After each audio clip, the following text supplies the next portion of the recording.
کله چې عیسی د خلکو ګڼه ګوڼه ولیدله نو غره ته وخوت او هلته کېناست.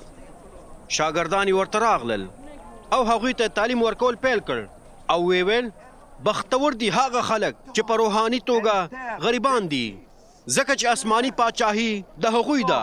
بختور دي هغه خلک چې اوس غمجن دي ځکه چې هغوی به تسلي ومومي.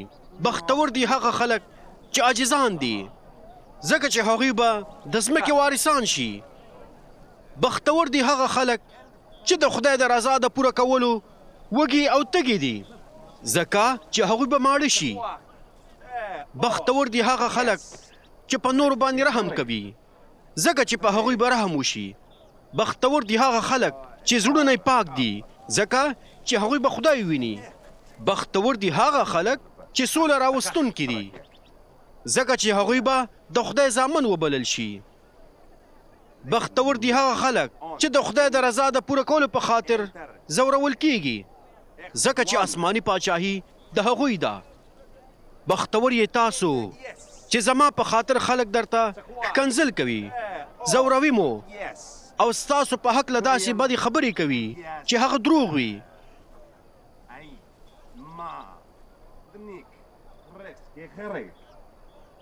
خوښ او خوشحاله اوسئ ځکه چې په اسمان کې ستاسو دپاره لوی اجر دی.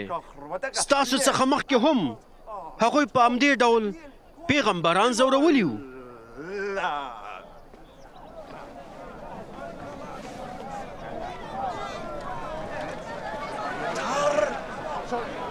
تاسو د نړۍ دپاره مالګه یې خو که مالګه خپل خوند له لاسه ورکړي نو هغه به څنګه بیرته خپل خوند پیدا کړي. د هغې څخه نور هیڅ کار نه اخیستل کیږي بې له دې چې لرې وغورځول شي او خلک یې تر پښو لاندې کړي.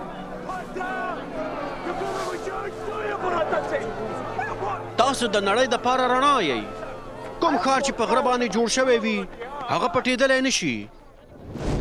هیڅوک څراغ د دې دپاره نه بلوي چې هغه د کوم لوښي لاندې کیږدي چې پټ شي بلکې هغه په څراغدان باندې ږدي چې د کور ټولو خلکو ته رڼا ورکړي. پرېږده چې ستاسو رڼا په خلکو باندې همداسې وځلیږي تر څو ستاسو نیک کارونه وویني او ستاسو پلار ته چې په اسمان کې دی جلال ورکړي. داسې فکر مه کوئ چې زه د دې دپاره راغلی یم چې شریعت او د پیغمبرانو لیکنې باطلې کړم.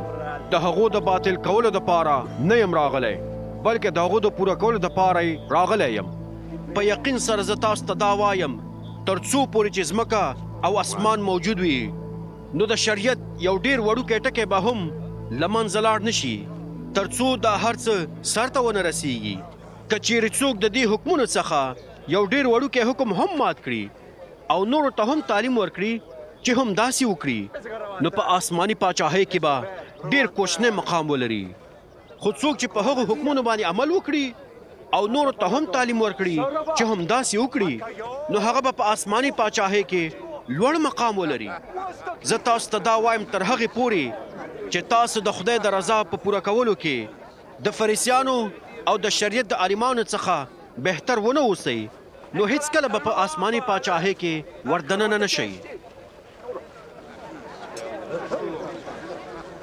تاسو اورېدلي دي چې زموږ نیکونو ته ویل شوي وو قتل مه کوئ. که څوک قتل وکړي نو هغه به تر محاکمې لاندې نیول کیږي. خو زه تاسو ته وایم چې که چیرې څوک خپل ورور باندې په قار شي نو هغه به محاکمه کیږي. که څوک خپل ورور ته سپکاوی وکړي نو هغه به شورا ته د محاکمې دپاره بیول کیږي. که هغه ورته ووایي چې ته کمقل یې نو هغه به د دوزخ اور ته ځي. که چیرې ته د قربانۍ ځای ته کوم نظر راوړې او هلته در په یاد شي چې ورور دې در څخه خفه دی نو خپل نظر دې د قربانۍ په ځای کې پرېږده او لاړ شه. لومړی خپل ورور پخلا کړه او بیا راشه او خپل نظر دې وړاندې کړه. کله چې د خپل مدعي سره محکمې ته روان یې نو په لاره کې ورسره روغه جوړه وکړه. هسې نه چې هغه دې قاضي ته په لاس ورکړي او قاضي به دې پولیس ته وسپاري او ته به په زندان کې واچول شي. په یقین سره زه تاسو ته دا وایم چې تر هغې به خلاص نه شي تر څو پورې چې دې د خپل جیب وروستنۍ روپۍ نه وي ورکړي.